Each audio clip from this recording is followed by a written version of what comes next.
예배 자리에 나오신 모든 분들 예수님의 이름으로 환영합니다. 이제 함께 자리에서 일어나셔서 사도신경으로 우리 신앙 고백하심으로 함께 예배를 시작하도록 하겠습니다.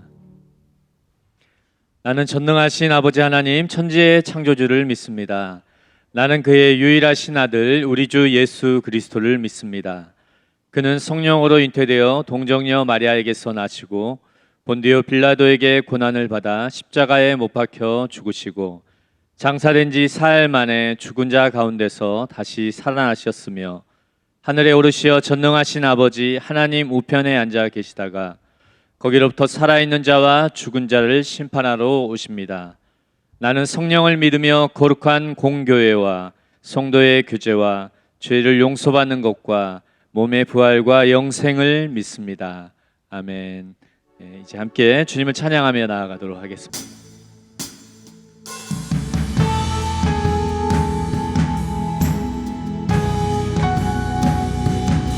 우리 주님을 더 고대하며 주님께서 이 시간을 다스리시고 통치하도록 우리 함께 더욱더 고백하며 나아가도록 하겠습니다. 아멘.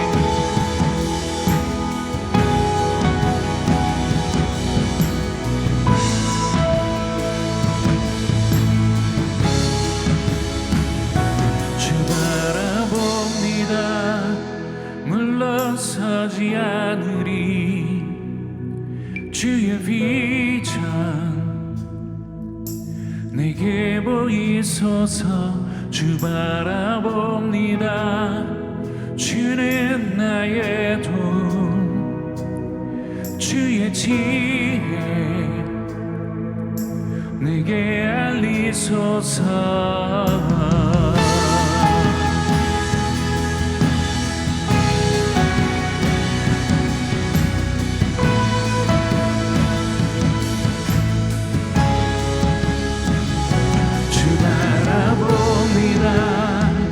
물러서지 않으리. 주의 비전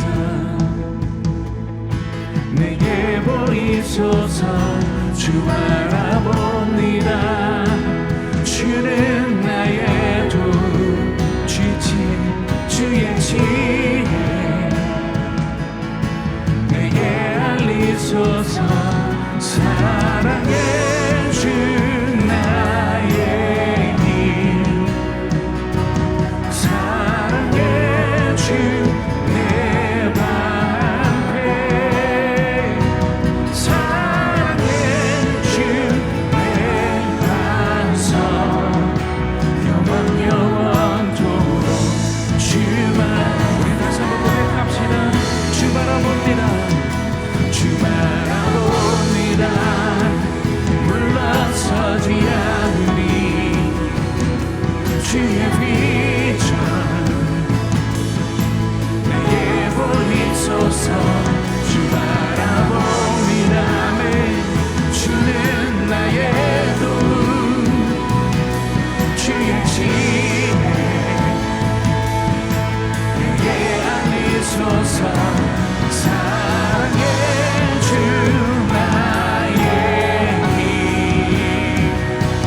사랑의 주 내 방패.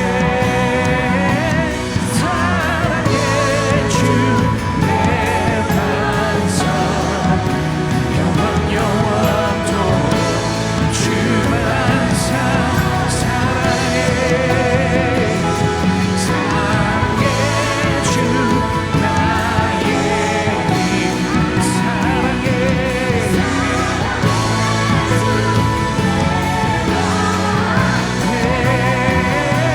사랑의 주 내 반석. 영원토록 주만 사랑해.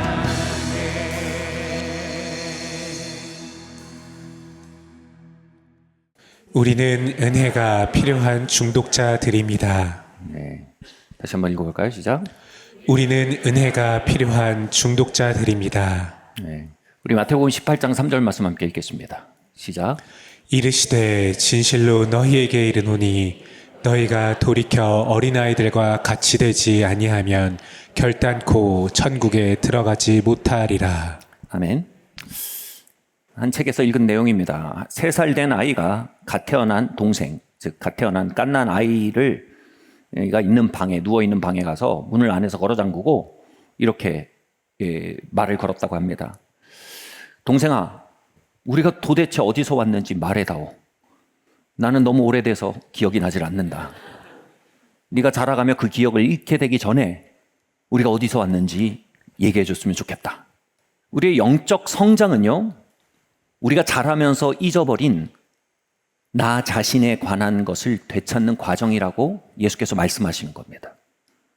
우리는 원래 하나님의 형상으로 지어지고 태어났습니다. 그런데 우리가 가지고 있던 하나님의 형상은 우리가 자라나며 유실되고 가려지고 또 방치되었습니다. 질문은 이것입니다. 우리가 원래 가지고 있던 하나님의 형상이 무엇일까요? 중세에는요, 인간이 가진 하나님의 형상을 지성이라고 얘기하기도 했습니다. 또 시간이 흘러서는 자유의지라고 얘기하기도 했습니다. 그러나 지금 하나님의 형상이 무엇을 의미하는지 가장 지지받는 해석은 이것입니다. 하나님은 성부, 성자, 성령 삼위의 하나님이신데 일체 하나로 연합하시고 한 분이십니다. 그것은 성부, 성자, 성령께서 서로 사랑하시고 섬기고 서로에게 온전히 헌신하심으로 하나의 공동체가 되셨다. 이게 공동체적 삼위일체론입니다. 그 해석이 뭐예요? 하나님은 사랑이다. 성부, 성자, 성령이 서로 사랑하여 하나가 되어 있는 그 양태, 그 형태, 공동체적 삼위일체. 그리하여 온전히 하나가 되시고 온전히 한 하나님이 되셨다. 하나님은 사랑이시다. 바꿔 말해 하나님은 연합이시다. 바꿔 말해 하나님은 관계 안에 계시다. 이렇게 얘기할 수 있는 거예요. 즉 하나님의 형상된 인간은 뭡니까? 인간은 관계 안으로 지어졌다는 겁니다. 인간은 연합 안으로 지어졌다는 겁니다. 인간은 사랑받고 사랑하는 일을 위해 지어졌다는 겁니다. 그게 우리의 영혼에 새겨진 하나님의 형상이며 그것이 어린아이 됨이라는 예수 그리스도의 표현의 구체적인 내용이라는 것입니다. 여러분, 여기서 어린아이가 되지 아니하면에서 어린아이는 어린이가 아닙니다. 여기서 말하는 어린아이는요, infant, 유아입니다. 아까 말씀드린 이야기에서 동생아, 네가 어디서 왔는지 알려다오라고 말하는 바로 그 갓난장이를 말합니다. 이 어린아이, 아기입니다. 아기. 우리가 사랑하고 사랑받는 일에 온전에 헌신했던 시절로서 예수님은 아기의 시절을 말씀하시는 겁니다.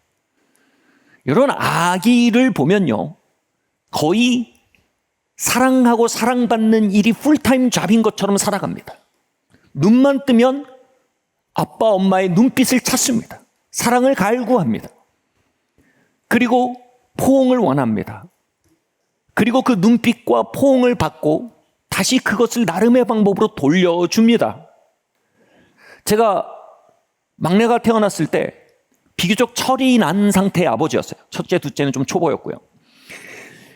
그러니 그 아기가 나를 갈구하고 또 나에게 그 사랑을 돌려주는 일에 너무나 순기능적인 것을 보며 제가 경이로웠어요. 내가 누군가에게 이렇게까지 원함받을 수가 있을까? 내가 누군가에 의해서 이렇게 사랑받을 수가 있을까? 당시 제가 명지전문대라는 곳에 강의를 하고 있었는데 가는데 1시간 반, 오는데 1시간 반이고 수업이 3시간이에요. 끝나면 녹초가 되는데 그래도 새벽에 거기 갔다가 점심시간에 집에 꼭 들려서 집에서 밥을 먹었어요. 왜냐하면요, 집에 가면 이 깐난쟁이가, 아빠라는 말도 발음하지 못하는 깐난쟁이가 그렇게 숨을 헐떡이면서 반깁니다. 그리고 그렇게 반기고 제 존재를 축하하고 제 존재에 웃음 지어주고 안아 올리면 저를 또 꼭 안아주고 제가 눈빛으로 들여다보면 그 눈빛으로 저에게 또 사랑을 줍니다. 이 아이의, 막내 아이의 이름을 짓는데 저희가 여러 후보가 있었는데 제가 강력하게 밀었던 이름이 마음이었어요. 마음이. 그러니까 그냥 마음 덩어리인 거예요. 사랑받고 사랑하는 일에 대해서 완전히 노출돼 있어서 거기에 어떤 갑옷도 방어 기제가 없는 상태, 그 마음인 거예요.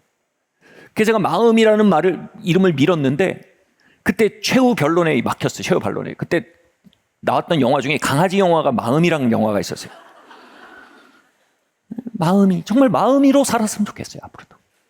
그게 뭐야? 하나님의 형상을 지키며 사는 겁니다. 여러분, 아이들은 말씀드렸듯 아기들은요 정말 24시간 사랑하고 사랑받는 일에 완전히 헌신되어 있어요. 근데 여러분, 어른이 되면서 어떻게 됩니까? 우리가 그렇게 사랑하고 사랑받는 뽀송 그 일에 헌신되어 있는 마음만으로 살기에는 이 세상이 너무 험하다는 걸 배워갑니다. 여러분, 세상만 험합니까? 사실 그 마음만으로 상대하기엔 아빠, 엄마도 너무 어려운 존재로 경험이 됩니다. 어른이 되어가며 자라가며 아이는 점점 그 마음에 갑옷을 입혀가는 법을 배우게 됩니다. 생존이라는 갑옷을 입기도 합니다. 경쟁 우위를 점해야 한다. 경쟁의 갑옷을 입기도 합니다. 나를 입증해야 한다. 자기 일을 입증하는 그 정글 속에서의 싸움의 갑옷을 입기도 합니다. 이 모든 갑옷들을 입으며 점점 사랑하고 사랑받는 일은 어릴 적 듣던 동화처럼 잊혀져 가기 시작합니다. 이제는 갑옷을 갖춰 입고 출근하고 퇴근합니다. 그리고 사랑하고 사랑받는 일은 집에 돌아와서 겨우 갑옷을 벗을 때 나는 파타임 잡이 됩니다. 그나마 파타임 잡으로라도 그걸 벗고 할 수 있는 사람은 행운입니다. 대부분은 자신의 갑옷을 어디서 벗는지 갑옷 솔기조차 찾지 못합니다. 그리고 그 갑옷과 피부가 붙어버려 더 이상 갑옷이 난지, 그 너머에 살갗이 내가 존재하는지, 그 너머에 사랑하고 사랑받던 원초적 기억, 원초적 영혼, 어린아이의 같음이 존재하는지조차 반문하는 삶을 살게 되는 것입니다. 그래서요, 세상은 우리에게 갑옷을 입히고요, 예수 그리스도는요 돌이켜 어린아이가 되라는 말은 정확히 이겁니다. 그 입었던 갑옷을 벗기 시작하라는 겁니다. 다시 사랑하고 사랑받는 원래 하나님의 형상, 즉 너의 영혼으로 사는 일을 배워가야 한다는 것입니다. 이 배움에 대해서 영성학자들은 이런 표현을 써요. unlearning의 과정이래요.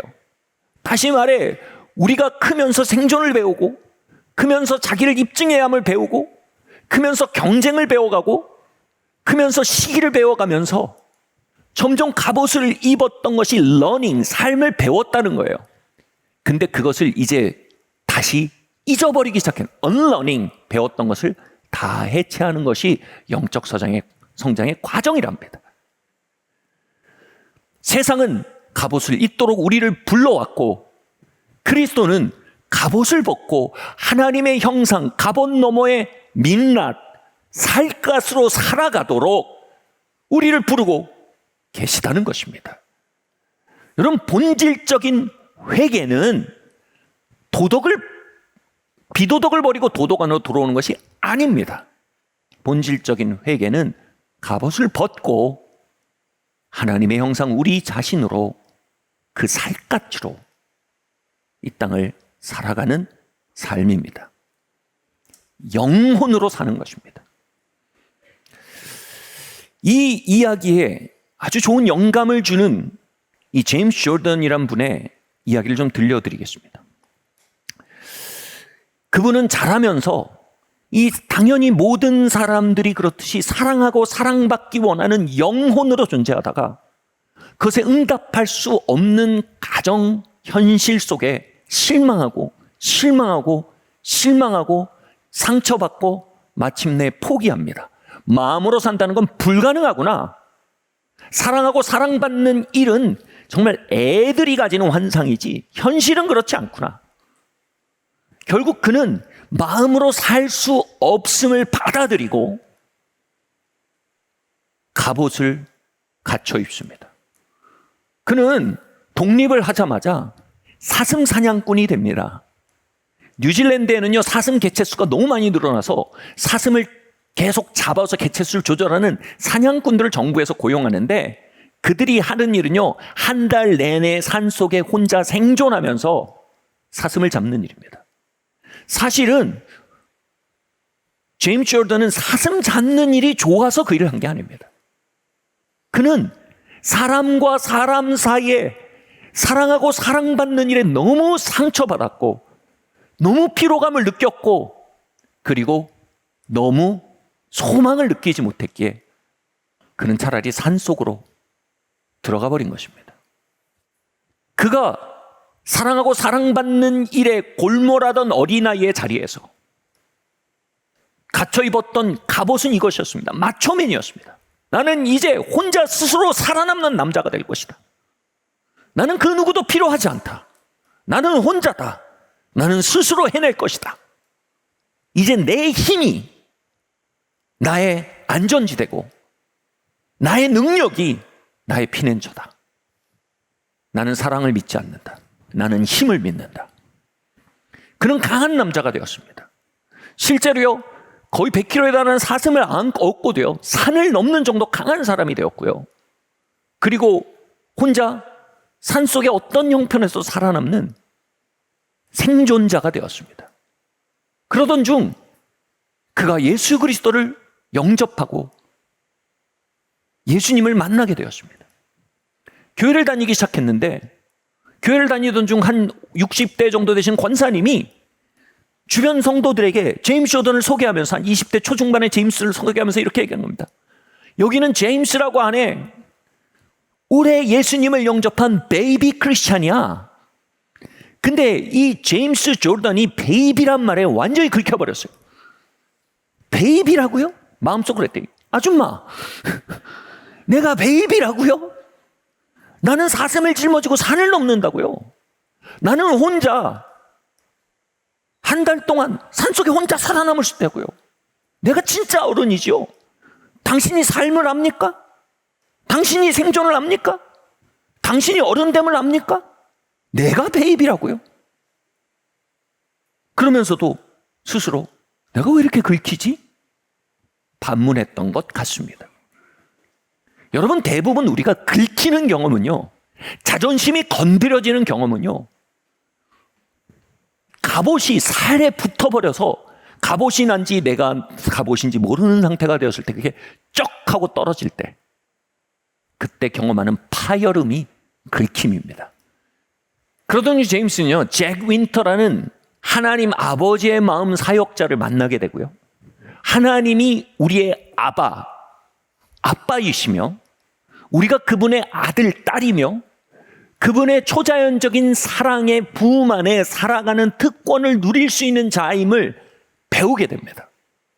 그리고 그 일을 사모해서 뉴질랜드부터 미국까지 그 캠프에 참여해서 1년 정도의 개비어를 갔습니다.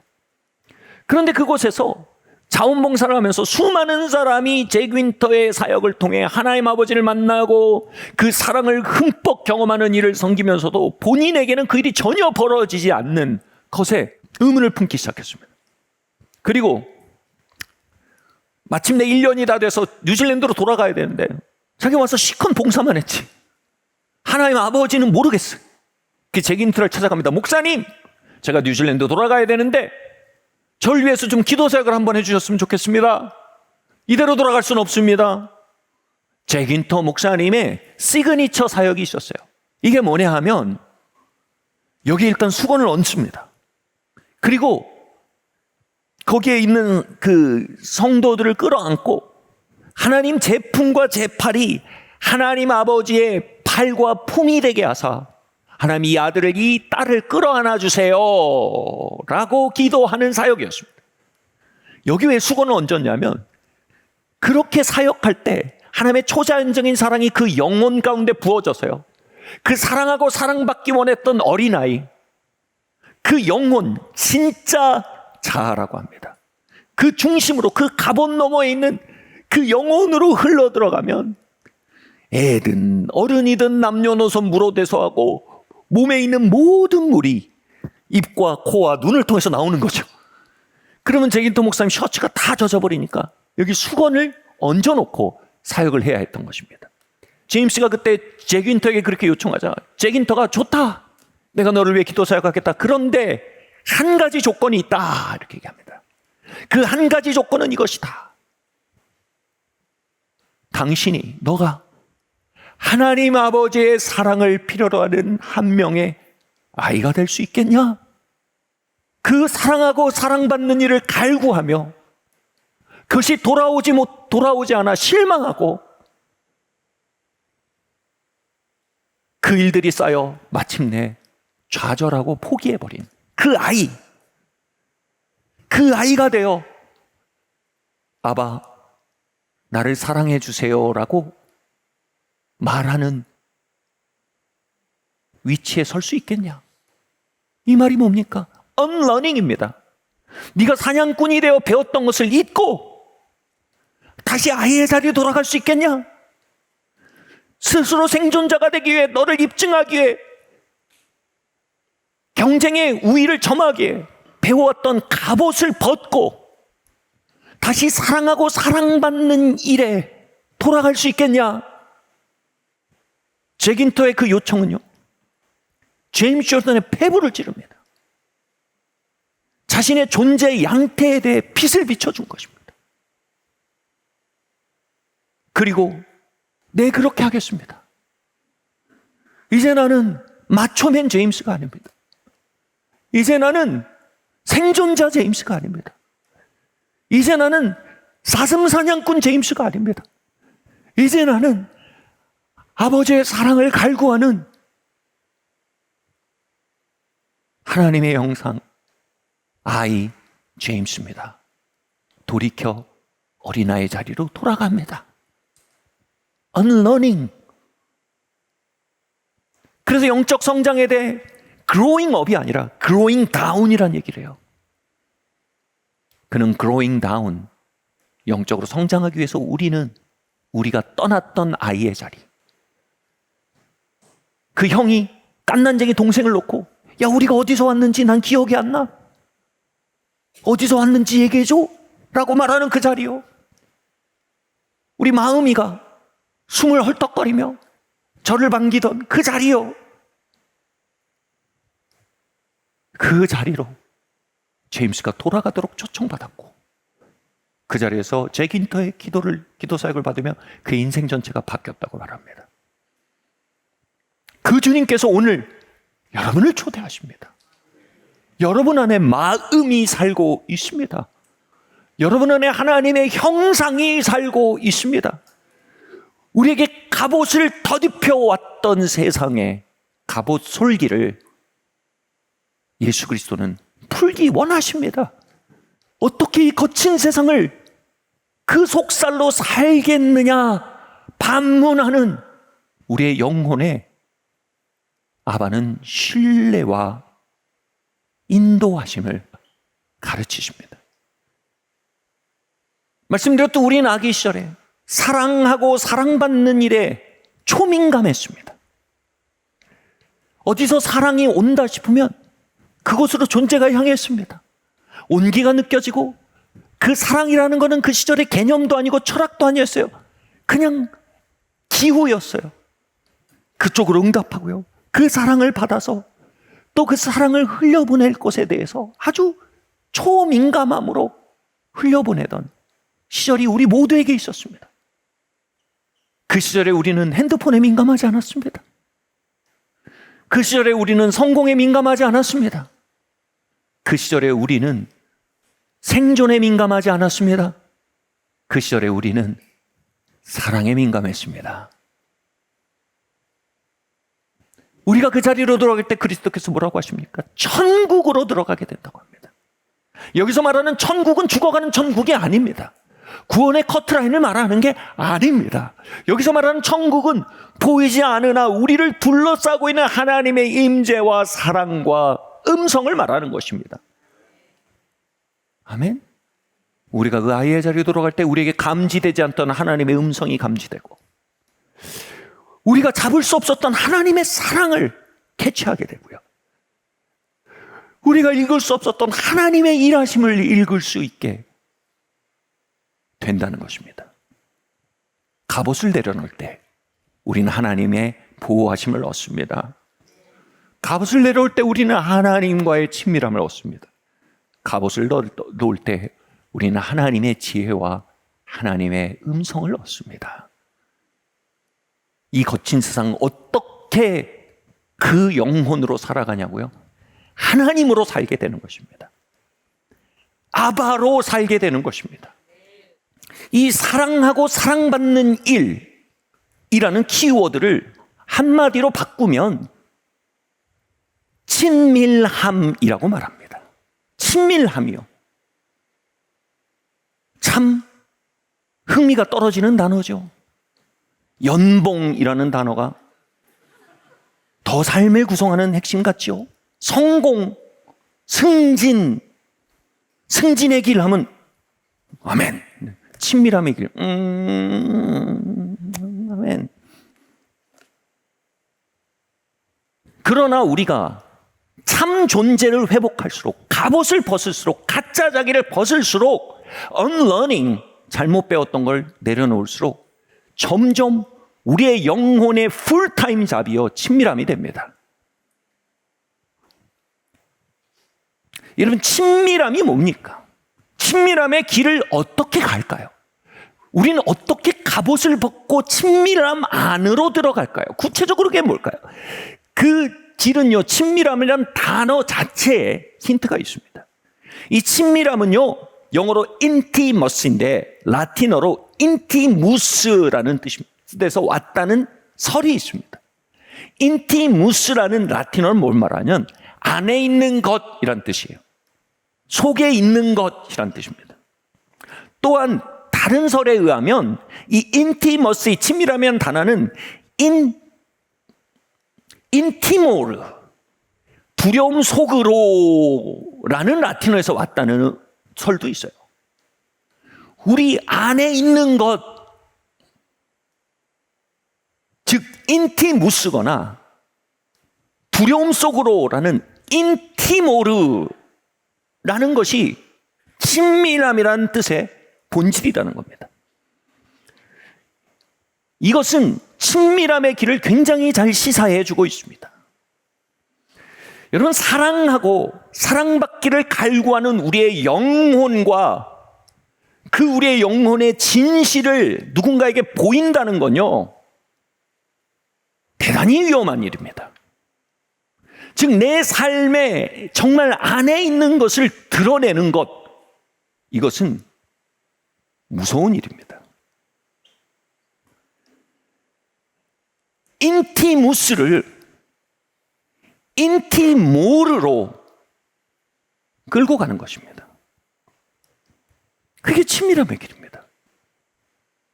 일전에 제가 멀리서만 존경하던 한 영적 거인이 있었어요. 개인적으로 뭐 선배라고도 부를 수 없는 아주 멀리 있는 어떤, 저는 그냥 그의 팬이었을 것 같아요. 어떻게 보면 멀리서 알던 분이었는데 그분이 교회에 방문하게 됐어요. 대통령이 방문한 것보다 더 긴장되는 일이었어요. 저는 최고의 모습만을 그에게 보이고 싶었습니다. 그런데 그 집회가 진행되던 중에 어찌 보면 저희 가문의 연약함일 수도 있고 죄성일 수도 있는 어떤 부분이 균열이 되면서 터져나오는 사건이 있었어요. 자연히 저는 어두워졌고 그로 인해 마음이 후퇴했어요. 그렇게 됐는데 그분을 이렇게 만나고 계속 매일 봐야 되니까 만났는데 그분이 How are you? 그렇게 묻는 거예요. How are you? 그게 그냥 인사가 아니라 지금 너 안에 뭐가 진행되고 있니? 라고 살피는 언어로 제가 들린 거예요. 그래서 제가 그냥 최고의 모습만 보이고 싶던 그것에서 인티무스, 제 안에 있는 제 얘기를 열었어요. 사실 이러이러한 것들이 이러이러한 이 역사가 있는데 우리가 이것이 불거져 나온 일이 있었습니다. 그래서 지금 제 마음이 좀 무겁습니다. 인티모르, 위험한 일이었어요. 왜요? 우리가 우리 안에 있는 일을 드러내는 것은 여러분 용서받고 긍휼을 얻을 수도 있지만 판단받고 냉소를 불러올 수도 있습니다. 인티모르, 위험합니다. 그것을 드러내는 건요, 정말로 그 일을 통해 사랑받고 격려받을 수도 있지만 거절받고 미움을 받을 수도 있는 겁니다. 인티모르, 위험한 일입니다. 그런데 그분의 반응이 저에게 더 놀라웠습니다. 아, 그랬구나. 그러시면서 나도 아이를 키우는데 그 아이가 이러이러한 문제를 가지고 있는데 이런 문제가 지금 옛날보다 훨씬 나아졌는데 지금도 우리는 그걸 스트러글하고 있어. 이 아이가 이제 성인이 된 이미 좀 자녀죠. 그 얘기를 선뜻 하시는 거예요. 그 얘기를 듣는 제가 혼돈스러웠어요. 이분은 왜 이 속에 있는 얘기를 하시지? 이게 위험할 수도 있다는 거 알지 않으실까? 제가 그분에 대해서 실망할 수도 있는 거고 마음속으로 사람 사는 거 다 똑같구만 그래 버릴 수도 있고. 그런데 이 위험을 왜 감수할까? 그 순간 제 마음에 노크 소리가 들렸어요. 뭐예요? 그분이 저를 친밀함으로 부르는 거예요. 저는 그 대화 전까지 팬이었어요. 팬. 근데 그 대화 이후에 친구가 됐어요.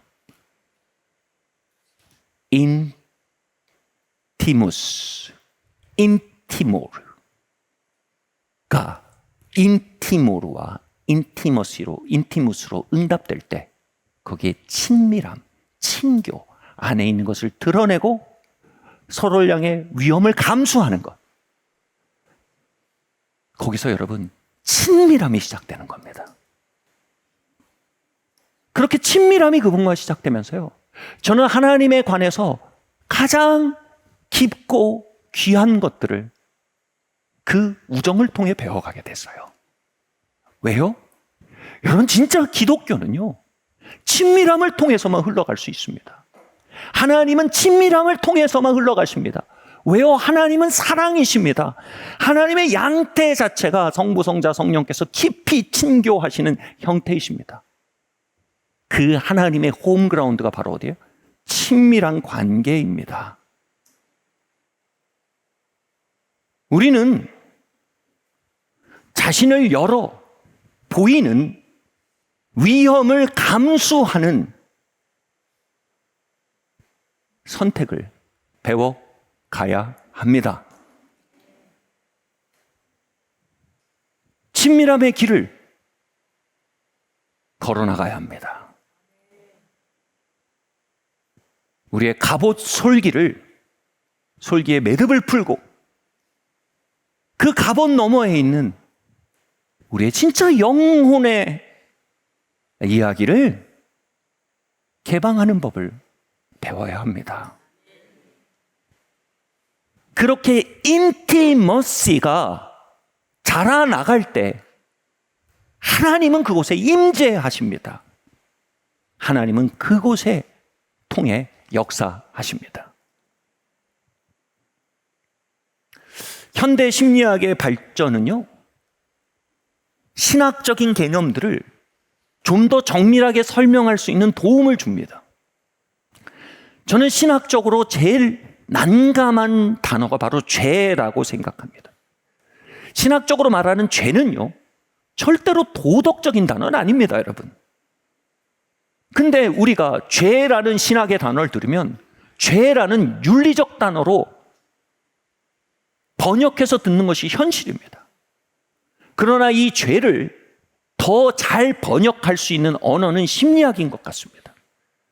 이 신학적인 죄라는 단어를 심리학자들의 언어로 번역하여 정밀하게 표현하면 가장 흡사한 단어가 뭔지 아세요? 바로 중독증입니다. 중독증이요.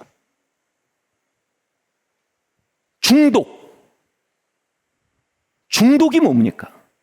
그것을 인정하지 않으면 굉장히 파괴적이고 굉장히 가해성을 갖는 게 중독입니다. 여러분이 알코올 중독자라면 내가 알코올 중독임을 인정하지 않고 알코올 중독임을 부정하고 살수록 그로 인해 파괴와 고통이 계속됩니다. 그러나 동시에 중독이란 단어는 다른 가능성을 개방합니다. 중독은요, 우리가 그것을 인정하고 자각하고 도움을 구하면 그것은 돌보아지고 긍휼히 여겨지고 치료되어야 할 질병으로 인식될 수 있습니다. 중독은 우리가 그것을 어떻게 인정하고 고백하냐에 따라 가해성을 가지는 파괴적인 것일 수 있고, 긍휼과 자비와 용서와 치유를 경험하는 여정의 시작이 될 수도 있는 것입니다.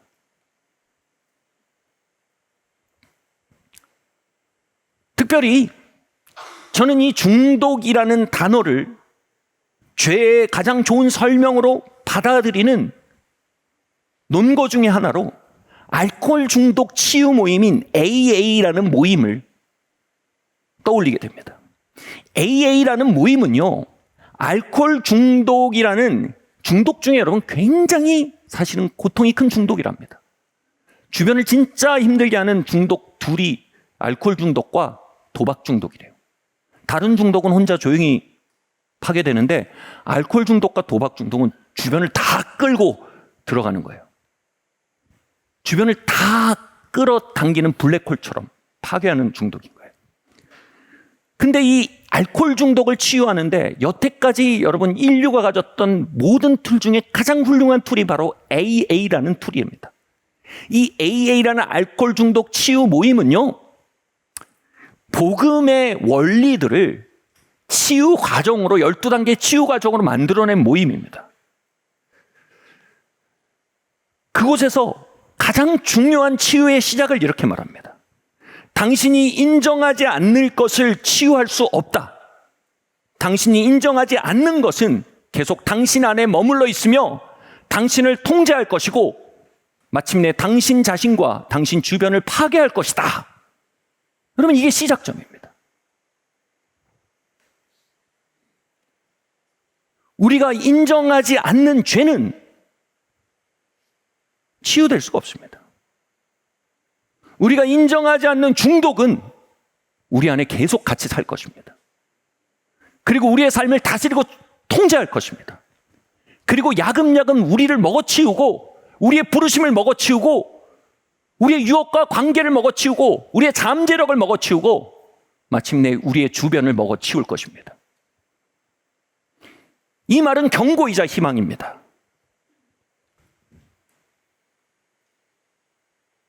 우리의 삶에 잠복한 중독을 우리가 발견하고 인정한다면 그것은 우리의 삶을 지속적으로 통제할 수 없게 될 것입니다. 그것은 긍휼과 치유의 대상이 될 것입니다. 그것은 우리의 삶과 주변을 먹어치우는 일에 점점 거점을 잃기 시작할 것입니다.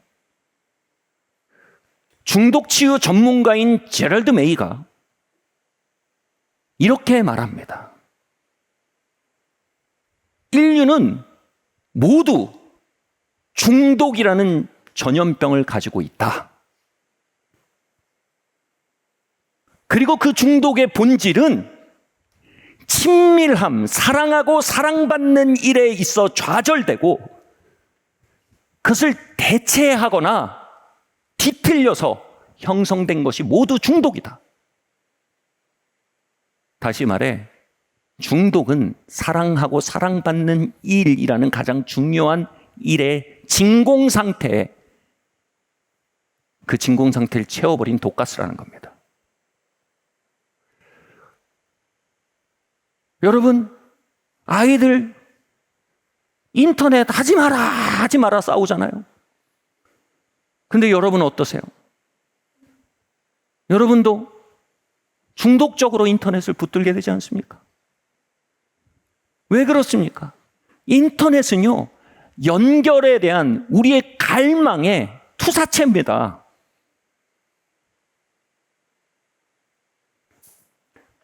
옳고 그름의 문제가 아니에요. 우리의 대체제예요. 성중독. 여러분, 너무 어마어마한 단어로 들릴 수 있지만 성중독이 뭡니까? 정욕이 성중독입니다. 성중독은 무엇입니까? 진정한 친밀함에 대한 욕망과 그 진정한 친밀함을 이루기 위한 리스크 테이킹, 위험을 감수하고 그 안에 성장하고 마침내 서로에 대한 온전한 헌신 안에 누리게 될 것에 대해서 모든 과정을 다 건너뛰고요. 그냥 자기를 위로하기 위한 물질로 전락시킨 것, 그게 성중독입니다. 그게 정욕입니다. 알코올과 게임 중독, 이것은요, 사랑하고 사랑받는 일에 있어 실망하고 좌절하고 고통받고 포기한 심령에 그 깊은 곳에서 울려나오는 불안과 공허의 메아리를 잠재우는 중독 물질입니다. 진통제인 겁니다. 그래서 우리의 영혼은 진통제와 잘못된 친밀함의 대상에 오도되어 있는 중독이라는 질병을 앓고 있는 환자들이다. 이게 제럴드 마이의 말이고, 이 말은 신학적 진실과 아주 깊이 공명합니다. 우리는 다 중독자입니다. 다시 말해, 인류는, 저와 여러분은 모두 사랑하고 사랑받는 일이라는 친밀함이라는 삶의 주제에서 미끄러져 나와 나름의 대체제와 나름의 중독 물질로 그 근원적인 상실과 고통과 근원적인 실망을 땜빵치며 살고 있는 상태라는 겁니다.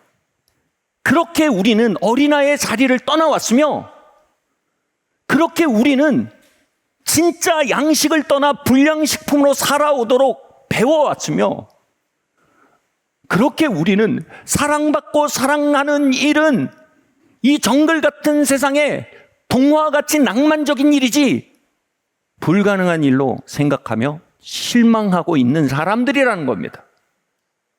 치유는 진실을 공적으로 노출하고 그것을 나 스스로와 서로의 스스로 서로 그 진실을 견디기 시작하는 겁니다. 부정하지 않는 거예요. 서로 인내하는 겁니다. 저도 중독적인 저를 견디는 거예요.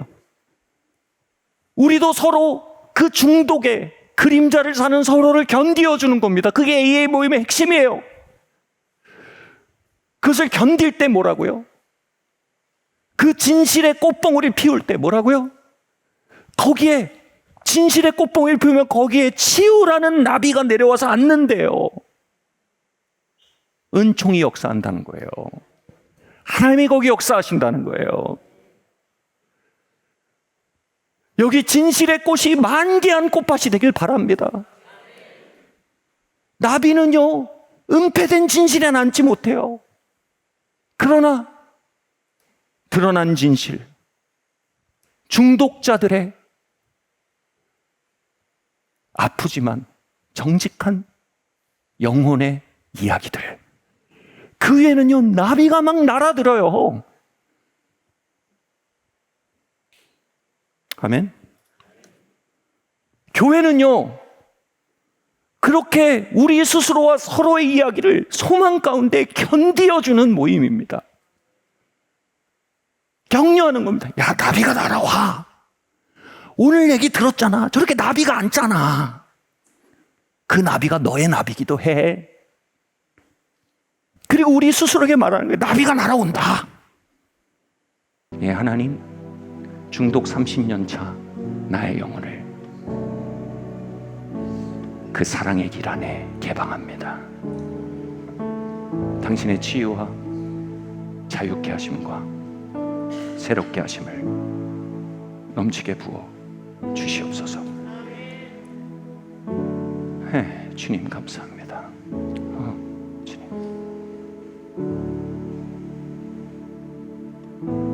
이 모든 말씀 살아계신 예수 그리스도 이름으로 기도드리옵나이다.